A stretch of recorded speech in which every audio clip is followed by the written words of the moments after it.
Today is January 15th in the year 2005. I'm Karen Herman with the Archive of American Television, and it is my great pleasure to be interviewing Tammy Faye Bakker-Messner here in Palm Springs, California. And actually, it's January 19th, 2005. Let me correct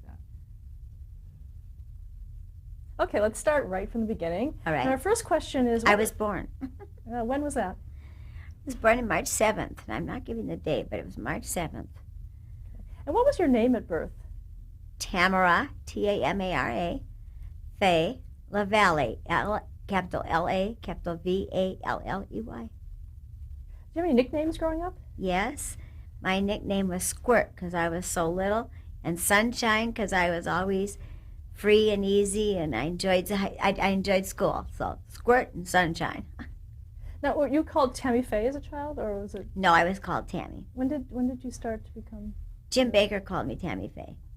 And that's where that came from. We moved to the South, and Jim started calling me Tammy Faye because everyone in the South has two names, of course. Were you okay with that? I was okay with that. And now it's become kind of like my last name almost or they'll call me Miss Faye now.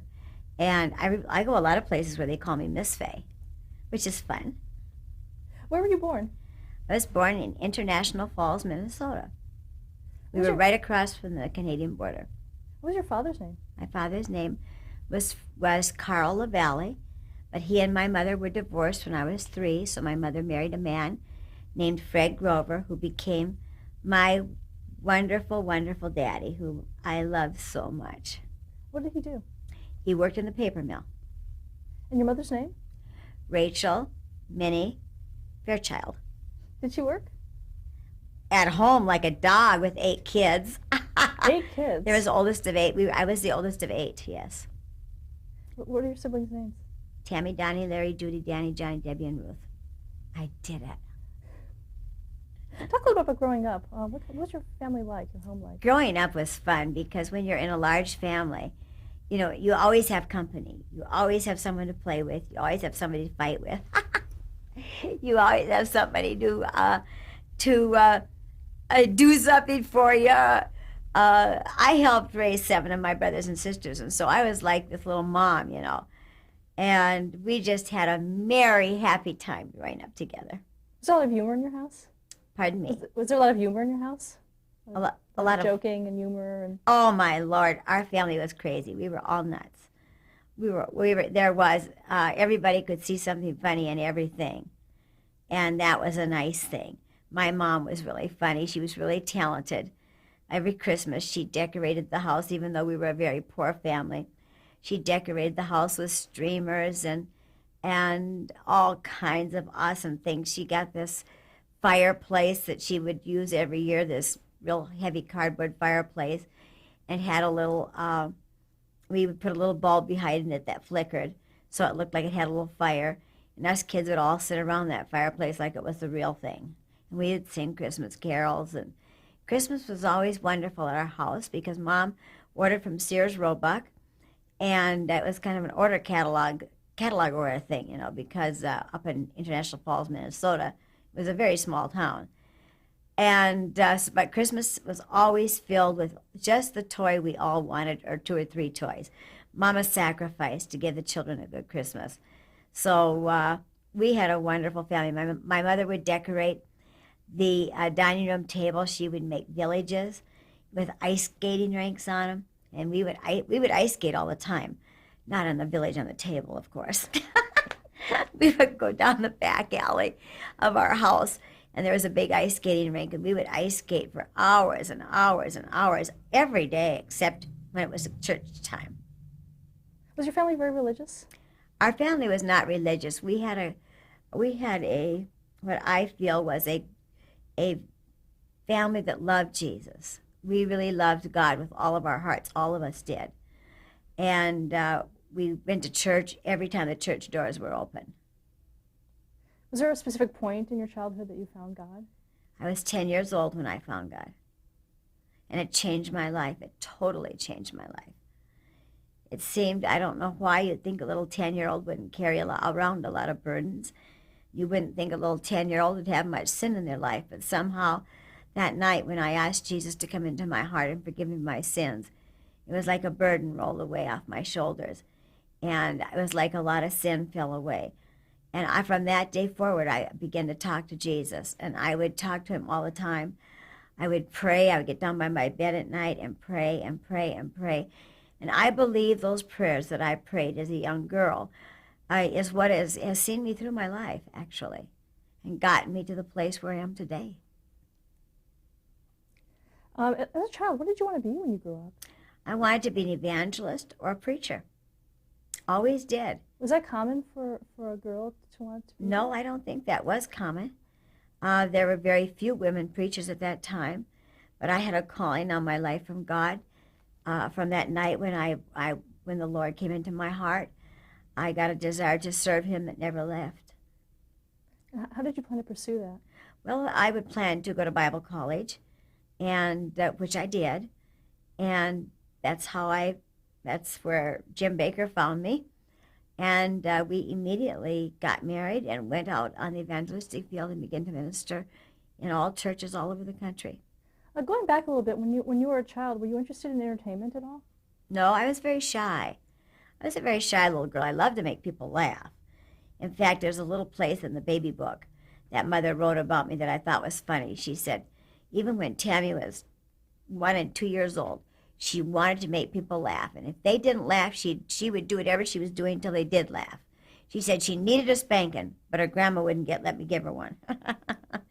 So I think I was always wanting to have fun. Did you do any performances at school or church? We were just I sang in church. I sang for funerals and weddings. And I had a very clear voice. That's a very clear, a loud, clear voice. I enunciated very well. You could understand every word I said, and I think that's the reason they liked me to sing. I forgot the second part of your question. Basically, when did you start performing? Oh, not until Jim and I became part of a ministry, and I started singing and playing. I realized I could play the piano, and I realized I could play the accordion.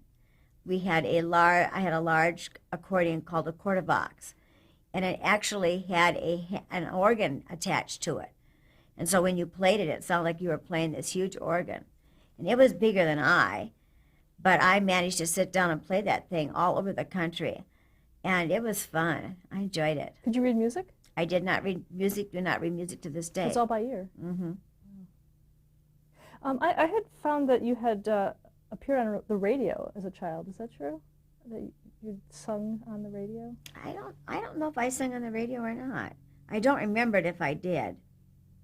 Okay, somebody named A.A. Allen? Oh, that was a tent meeting, a big tent meeting that came to our town. And A.A. Allen was the minister. And we went by bus to the tent meeting, which is out in the country. And he asked me to sing. And I was at this tiny little thing, and he picked me up and stood me on a chair. And I sang Jesus Love Me for A.A. Allen, and a tent packed full of people. Did you listen to the radio a lot as a kid? Yes, because that was all we had. And even more than listening to the radio, I read. I loved to read. And I would take a flashlight and hide under my covers at night so that Mother wouldn't see the light so I could read. I would read all night long sometimes.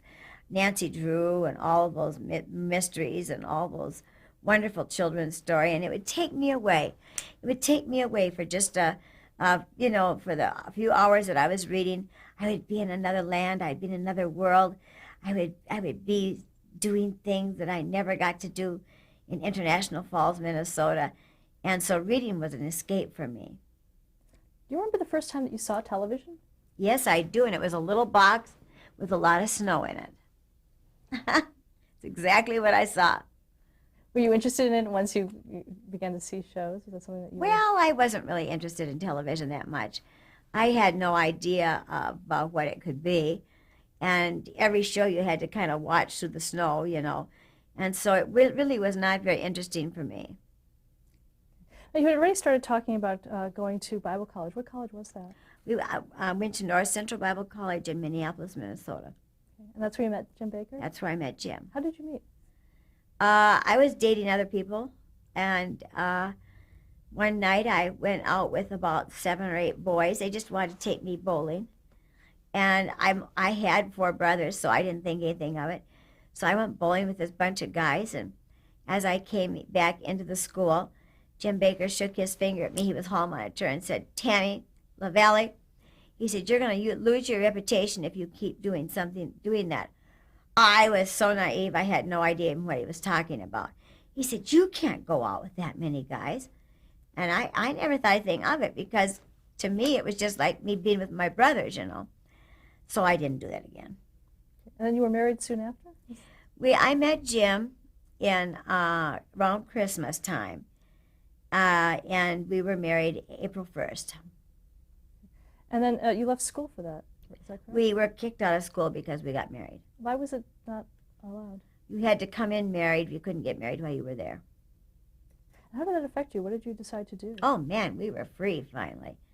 We went right out on the evangelistic field and began to minister. Now, did you have a specific goal in mind in terms of the ministry? Just to preach the gospel. That was all we wanted to do, was preach the gospel. We started in very small churches. We started in churches that had 10, 15 people. We got paid with live chickens, that's no lie, that I would go down in the basement and feed. And I wouldn't eat them while I was there, I just wouldn't. And we worked very, very hard on in these little churches. We would preach a whole week plus hold things for the children. And still, the little church couldn't afford to pay us more than $50. But we were just grateful to be able to minister the gospel of Jesus Christ. Money never was a criteria with us. It really wasn't. People think it was, but it wasn't. If you work hard, you know, you're going to get paid for your hire, and that's just what's happened to us, you know, down through the years. You have to excuse me for a moment, you guys. Stop the camera. Back on. Our first ministry was in Virginia and West Virginia, and so those were places that were very poor. They were very poor states, and we stayed at the pastors' houses and held church at their churches, which was very interesting. What made you unique? I don't really know. I think a husband and wife team that both did something. You know, I sang, and Jim preached, and I think that lot of evangelists, it was just the husband that worked, but my husband and I both had something to say and something to do. When did you first appear on television? Well, at Pat Robertson's, we were about, Jim was probably 21, I was 19. And we, at this time, we had been on the evangelistic field for about 5 years. And a man saw us doing our puppets. We had Susie Moppet and Allie the Alligator, and a lot of puppets. We had a children's show for church behind a puppet stage. And Pat Robertson had a little fledgling station called CBN that barely went around the block. And he thought he needed some programming on his station, which he desperately did. And so he asked us if we would come and join the team there, which was just us and Pat. And it was really interesting because we were booked up for 3 years ahead. We were now in the bigger churches and getting paid very well.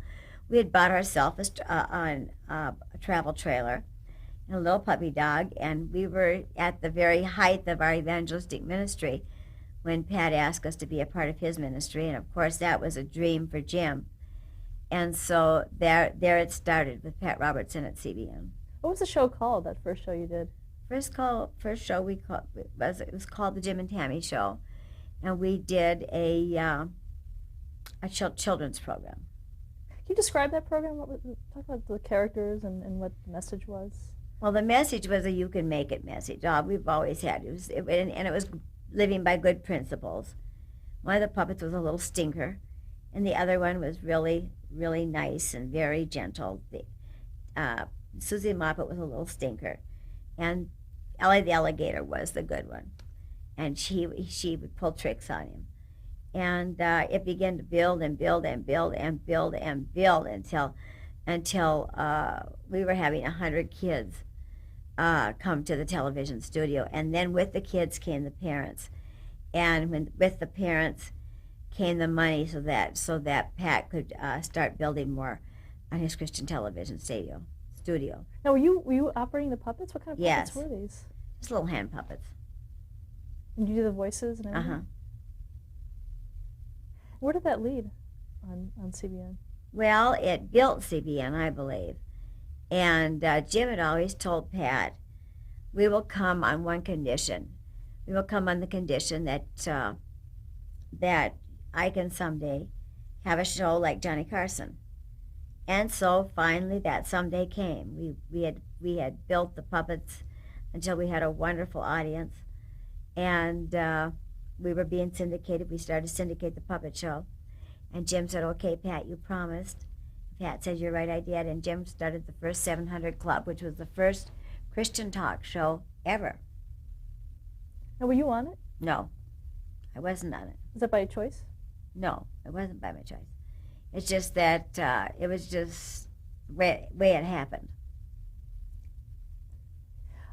Did you have were you working with CBN at the time while Jim was doing the 700 Club? Oh, of course. Oh, yeah, I still had to do the children's program. And Jim did the 700 Club and once in a while joined me on the children's program. What was Pat Robertson like to work with at that time? Pat's a wonderful man. I always liked Pat. I thought he was a very intelligent man. And he had a lot going. His father was a senator, and he had a wife and several children, and was a very nice man. How did you see CBN grow? Well, I just saw it grow. It just went from nothing to unbelievable what happened to it. They began to syndicate it all over. And Jim was a very intelligent man also, and so you have two intelligent men working together, Pat Robertson and Jim Bakker, and it can't stay still. And so by the time we left CBN, it had gotten very large. That was in '73? I don't know. Okay. What provoked you to leave? Nothing provoked us to leave. We decided that we were very tired, for one thing. We both had burnout. We had worked for years for Pat, for 9 years. And we had worked sometimes for almost around the clock. We were very tired, and we decided to get in our sell our house, get in it, buy another trailer, and go see a little bit of the world that we hadn't seen. So we decided to go to California, and that's what we did. What did you do there? We started another Christian television station, which became TBN, and that's still going today. That's Trinity? Trinity Broadcasting. How did you start that? Just the way we started the last one. Did you work with Paul Crouch? Was that Paul Crouch and Jan, yes, And how did you see it? What was the initial mission of Trinity? Well, it's same as all Christian television stations, and that's to minister the gospel of Jesus Christ. Now, why did you want to use television? Because you can reach so many more people, and you don't have to travel around to do it. And you'll reach people who would never go to church. And that's the people that we were after, is the people that never went to church. We wanted to let them know that there was a wonderful God out there who loved them and cared for them just the way they were. And it worked. It worked so well that before we knew it, people were copying us all over the country. Now, how long were you with Trinity? How did that split? That was 2 years. And Paul and Jan Crouch voted us off, decided to bring in a new board of directors. Well, we hadn't had one. They wanted a board of directors. And so when they brought the new board of directors in, they voted us out because Paul and Jan wanted to take it over, and they did. Now, how did that affect you? What did you do? We left. Our whole staff left with us. We went to North Carolina, and we started PTL. Okay, describe PTL. First of all, what does PTL mean? Oh, you're driving me nuts. Bringing me all back all here. I thought this was going to be very different. I didn't think this was going to be a whole life story. I could sum it up so much more quickly. you're causing my brain to have to work, which is not good today. All right, what was your last question? Oh, about PTL, just how it started and what PTL meant. PTL means praise the Lord. And it started in a furniture store. And then we got way too big for the furniture store, and we transferred. We bought land and built, and it became a city, literally a city. Heritage USA is a city. And we had, the last year we were at Heritage USA, 6 million people visited Heritage USA. It was third largest to Disney World, Disneyland, and then Heritage USA of places that were visited in the United States. And talk about your role in that on the show. What did you do? I sang. Well, you did more than that. Well, I was Jim's co-host. I was Jim's co-host and his right-hand man, I guess. And I think having a husband and wife team was a fun thing. If we were mad, we were mad. If we were glad, we were glad. We didn't try to hide anything from anyone. And I think we were the first reality show that ever was. I think we had the idea way before these other people did, because it was unscripted. It was just, we would just go on that day and begin to minister to the people. How did you know what to do? Did you talk about it beforehand, or just? Not particularly. We saw each other on the screen. I mean, we saw each other when we got together on the camera and just started talking. What about the music? Did you choose the music yourself? No, I did not. The music was chosen. We had a music director, we had a band, we had singers, and I chose my music, but the band and singers, of course, chose their own music, and the music director helped them. It was a huge, huge organization. What about like your day-to-day work? I mean, you basically would come in and do TV almost all day, because we did the PTL Club, and then I had 2 hours off, and then I went and did Tammy's house party, and there was about 1,000 people that would come to the television show every day. There was thousands on the ground, thousands of people on the ground, but only that many could get into the TV studio. It was 1,000. And then we would, in the summertime, we would set up televisions in the other big buildings, and they would watch from the other big buildings. And so there was always something going on at Heritage USA. It was a people place. It was a wonderful place where people didn't have to worry about their children, and it was awesome. How did you find all the energy to be doing all this? Well, when you're young, you have that kind of energy. Were you a mom at the time, too? I was a mom. I had 2 children. What about the audience, the television audience? What kind of reactions did you get from the viewers? Well, they loved the ministry, and they loved us with their whole hearts. In fact, they still do today. I still receive hundreds of emails from old PTL partners. We had awesome people. And what about critics? Did you get a lot of criticism, too? Not really, unless we said something we were not politically motivated at all. And so we stayed out of that arena. We would get criticized by their pastors mostly. And when that happened, there wasn't anything you could do. You just keep moving along. What kind of topics would you cover? The Bible, obviously. People's lives, just what you cover when you're preaching. Talk a little about your on-camera persona. When you're looking at when you're doing the show, who are you thinking of in terms of I was thinking of the people. I was thinking of a little old lady sitting at home watching TV, or a mom taking care of her children, sitting home watching television. That's who I was thinking of. I never let it go any broader than that in my mind.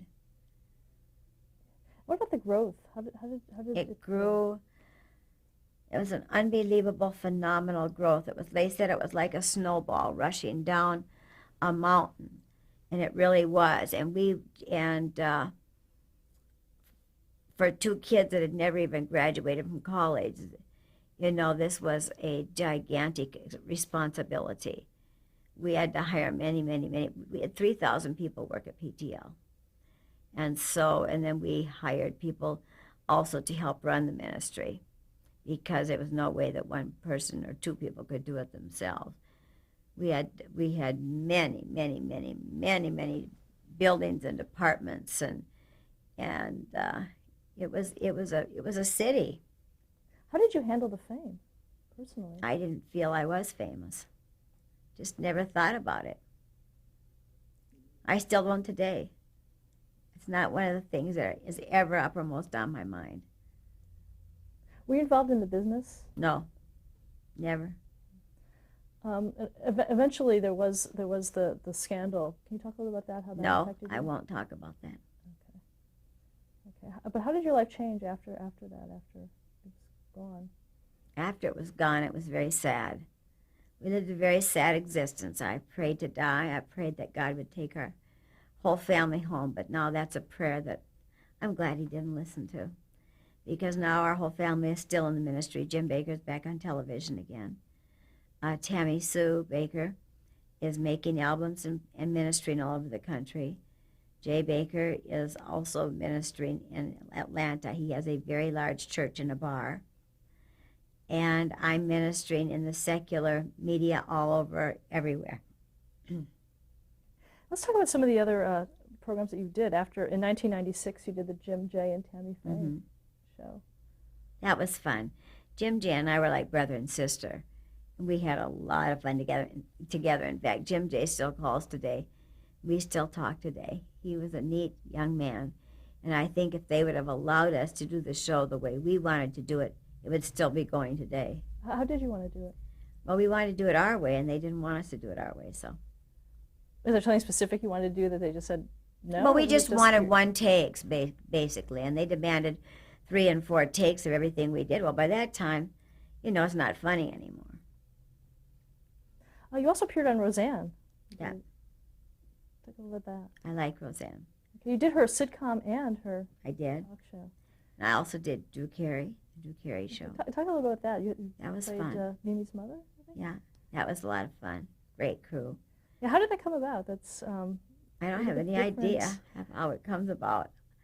I never know how it comes about. We get a phone call, and generally I can say yes or no. And I love Drew Carey, and I thought it'd be fun, and so I did it. Okay. And then recently, in 2003, you did The Surreal Life. That's a real life, yes. Yeah, talk a little about that.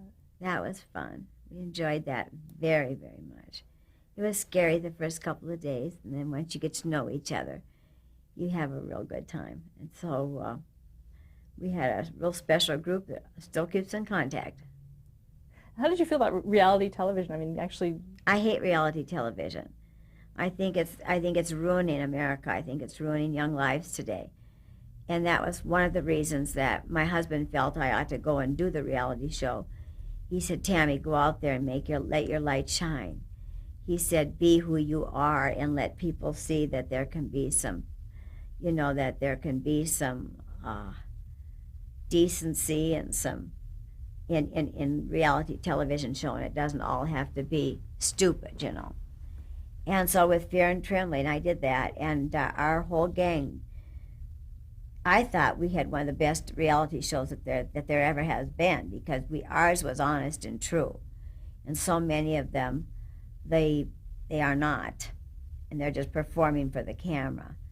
But I really felt like our reality show was honesty, because we would get in little cliques and decide what we would do and what we wouldn't do. And we were so far ahead of our producers because had so much experience in television. And so that, I feel we had one up on them that way. okay, let's stop there to change the tape.